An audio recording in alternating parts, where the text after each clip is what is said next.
So I'm going to say good evening. How's your day going aside from, having to talk to low-level podcasters on the East Coast? I appreciate you having me. I don't consider you low level, and anyway, I can get the word of my special out. I'll take it. You know what I Sure, mean? Uh, sure. it's a funny Well, special. I want people to see it, and if you watch it, the views and the money from AdSense goes to victims of the LA fires. So it's fun. Or you can donate to charity just by watching it. sure. How long was the special in the works for? And I ask that because obviously you road test material, and Hmm. sometimes comics say, I did it in the special, therefore the material's retired. So how Hmm. far does this material go back? Too long. And when I say too long is I was on the road a lot before the pandemic. Then Yeah. the pandemic happened, and then you couldn't really go on the road. And some people did, and I didn't. And I was just chilling. And then I got some writing jobs. So I've had jokes from, because I just released a special the year before the pandemic. So I've been working on all this new material. And then I was like, I'm going to do another special soon. But then the pandemic and the way people were consuming comedy, it just didn't make sense for me to put a special out then. And then I shoot the special in August of last year. And then I'm like, all right, cool. Let's get this edited and out. And then the fires happen. And then you couldn't just release it after the fires. Right. It'd be like inconsiderate. And then I felt a way about the fires too. I was like, damn, man, we got hit hard. Like LA just been through a strike, the pandemic, and now these fires. And I appreciate that everything that LA has given me since I've been here. So I was like, let me, you know, like use this to as a way to say thanks. Sure. So tying that together, one of the fascinating things about you is you Mm, found success in three different areas of comedy. For my estimation, there's the podcasting, there's the being mhm, the stand-up, and then there's being the writer producer for mhm, other artists and shows and all that. Did you mhm. plan to have that kind of a multifaceted career, or did that just happen accidentally for you? It just happened. Like I knew when you did stand up that it would lead to possibly being on a TV show. But the writing thing is just something that happened on the way to that. And I was like, oh, you can make a good living writing. And then I feel like I make more money writing than in stand up actually. Mhm. So stand up writing has been the way I pay for my stand up career. And I got to work hard now to get my stand up career on the same level as the writing opportunities or the writing pay. So it's not like you were a dramatic actor who Hmm. was accidentally doing stand-up or comedy or anything like that. Because you're finding more and more comics actually want to be directors and serious actors. Yeah. I mean, I feel like back in the day, like Jerry Seinfeld was a comic, got a TV show. Larry David was a comic, did Seinfeld, and then Bill Cosby, and just like everybody on a lot of people on SNL. It's just a lot of comics like found their way into the mainstream through comedy. Into if they see you doing stand up, then you'll get the audition. And then Yeah. Ray Romano, just a bunch of comics got TV shows. Roseanne, you know. So it was the way, but things have kind of changed now.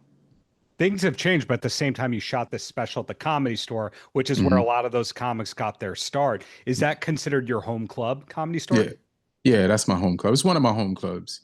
I live in LA, so the Comedy Store, the Laugh Factory, and the Improv. But I really get a lot of work done at the Comedy Store, and they were dope enough to let me shoot it there. And I shot it at the one in San Diego too. So they have one in San Diego in La Jolla, and I shot it there. And you mentioned something earlier about you want to give your material a good funeral. And I think that was one of the best places I could have given my material its final resting place. Got it. So to confirm, if people see you live, you're not just doing the material they've already heard. They're getting fresh material for the most part. Oh, I'm not stupid. Some of that stuff will still be in there.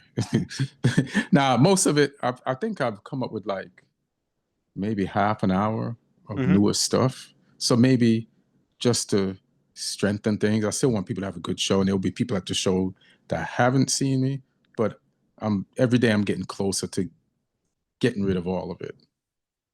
Well, I have to say, as a comedy fan, there's certain Mhm. comics where you see them a year and a half later and they go into the material and you go, oh no, I've heard all this before.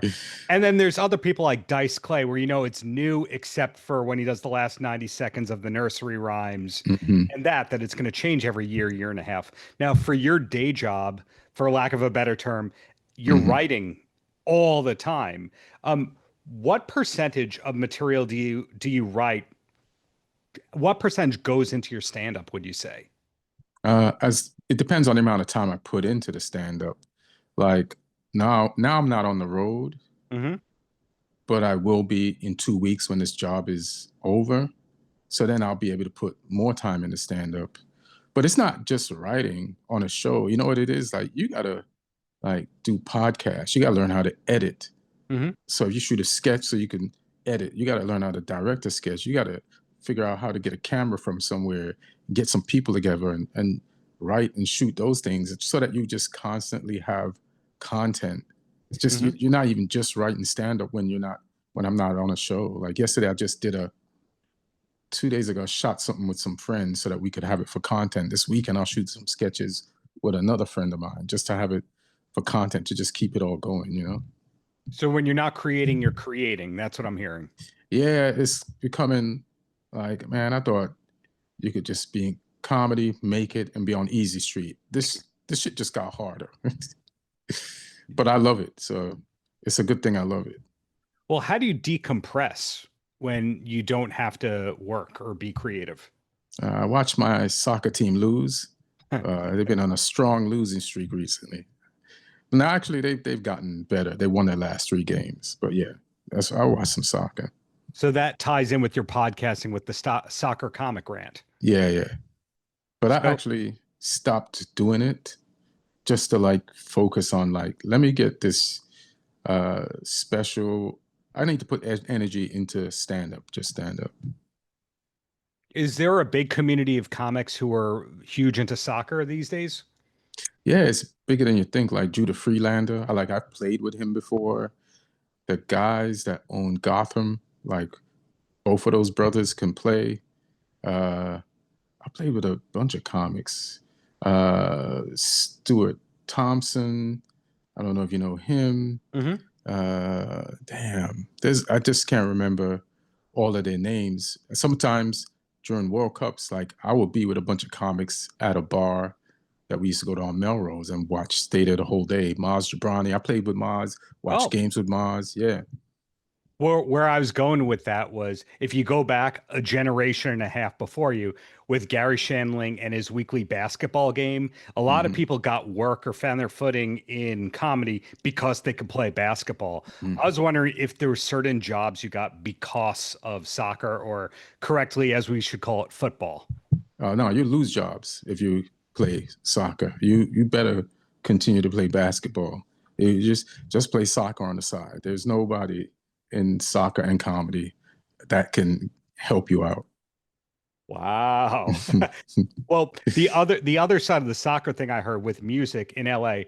Have you heard about the infamous Robbie Williams weekly soccer match?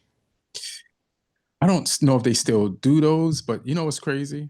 I have a good friend who knows Robbie Williams, and I played soccer with that friend, but I've never played with Robbie Williams. He's an Irish guy named Mark Hayes. He's a hater. He knows if he introduces me to Robbie and we play, that we will be teammates for life. But but Mark's a hater. Duly noted. So Hmm. what I'm hearing is you're kind of in this fortunate position where you've turned your hobbies and your passions into a career. But how many years of struggle was it before you got to this point? I don't want to brag about my struggle, but it's you know what it is like. Even when I was struggling, like I was smart enough to have fun.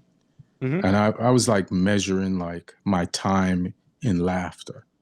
And if I spent the day laughing, but I was broke, I was like, it, you're kind of richer than the Hmm. money you got. So there was struggle, but I was around funny, struggling people too, who we just had our blinders on and we just kept on like having good times together. So I just, it's it's been a long time, but it has always been fun from the beginning. This is a random question, and feel free to shut it down if Hmm. it's not interesting. But going through your credits, because you've kind of written for a who's who and sketch comedy and other things, one credit stands out for me weirdly, the Effie and Crockett show that you wrote for. I Uh-huh. remember how that was supposed to be like the heir apparent to Chappelle's Hmm. show, and it wasn't. What happened with that one? Why do you think that didn't take off like it was supposed to? Uh, I don't even know how much of the story I can tell. Okay, But then then, we can shut no, that no, no. down. I'll try to tell you as much as I can. Also, I don't know. Like I just spoke to somebody who wrote on the show, and they had a different reason why it didn't work out. So, that wasn't the reason to me. So, so we went in, right, Hmm. and as writers, and I think they had a good crew of writers, Yeah. and Afion was there, but some of the producers hadn't come on board yet. So some of the producers who hadn't come on board yet, they come from like a hard knock school of writing based on their track record. So we had like so many great sketches in the beginning, and the network okayed them. But when the new producers came in and saw, they said, if the network approves these sketches, they're not as funny as they could be. So they threw them all out, thinking that we could come up with better sketches. That was their mistake. They should have, Oof. those sketches were gold. And it deflated us more than made us angry and inflated us. So I feel like that was one of the points. But if you talk to other people, they might have different ideas. And sometimes, and then I think so the friend that I spoke to that worked on the show with me, he told me that one of the sketches that we shot, that was one of the first sketches that we shot, cost so much, then they started to cut back because we didn't, it wasn't shot on the soundstage that was already rented. It was like a location, it was in a mansion, and for the bang for the buck, it didn't deliver. So then that also hurt us from what I was told. But yeah, Wow. Afion's a super talented dude. Yeah. Show should have been a hit, but sometimes it's like that. It reminds you of the music business where you find somebody who Mm. has the songs, but the A&R guy got fired, and then the new A&R person or the record label president goes, "That's not my project. Change Mm-hmm. everything about it," and all the natural things that made it great are dead. That's what it sounds like to me. Yeah, and I've been on shows where exactly that happened. That music version happens for the show. For sure. So on a brighter note, hey, the special is new to us. You're on the Mm-hmm. road in 2 weeks or so. Mm-hmm. What is 2026 looking like for you? Are you allowed to say? Yeah, I think I'll be on the road. I'll do like a mini tour, like 15 dates. Cool. Just, follow me on my socials at Ian Edwards Comic and on YouTube at Ian Edwards Stand Up and watch the special. And I'll post dates. And yeah, I'm gonna just be out there a little bit. And then the last question, not meant to be a clickbait thing, but I'm Hmm. genuinely curious because you're an LA comic. You had your Hmm. time in New York, you Hmm. had your time overseas or home, as we can call it, etc. But Hmm. everything's kind of pivoted to Austin in a way. What is it that keeps you in LA or knowing that LA is the place for you as a comic?